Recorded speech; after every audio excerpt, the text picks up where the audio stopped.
योपां पुष्पं वेद पुष्पवान् प्रजावान् पशुमान् भवति चन्द्रमा वा अपां पुष्पम् पुष्पवान् प्रजावान् पशुमान् भवति य एवं वेद योपामायतनं वेद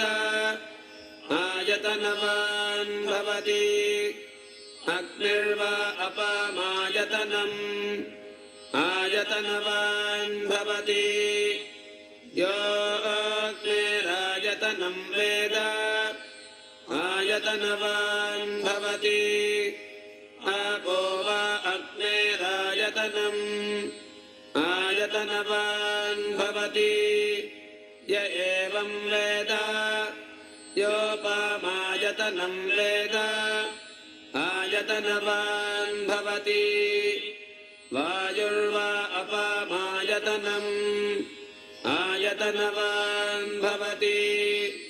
यो वायोरायतनं वेद आयतनवान् भवति आपो वै वायोरायतनम् आयतनवान् भवति य एवं वेद योपामायतनं वेद आयतनवान् भवति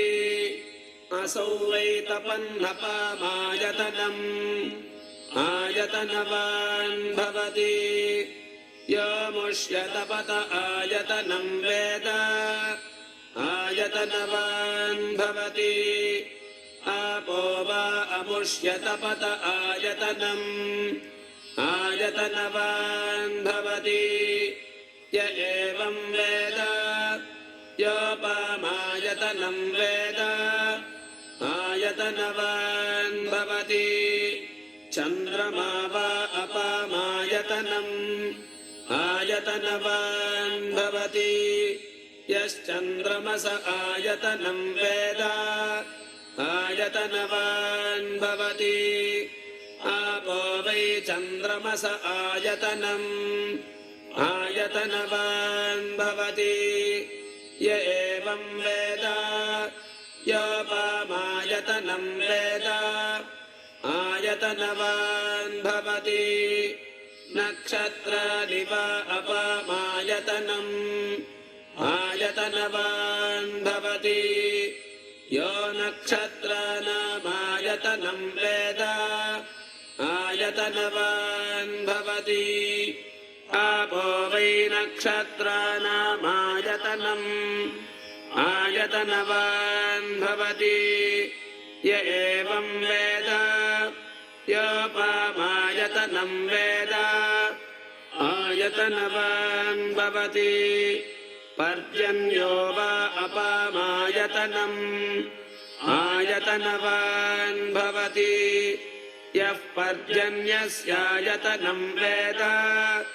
आयतनवान् भवति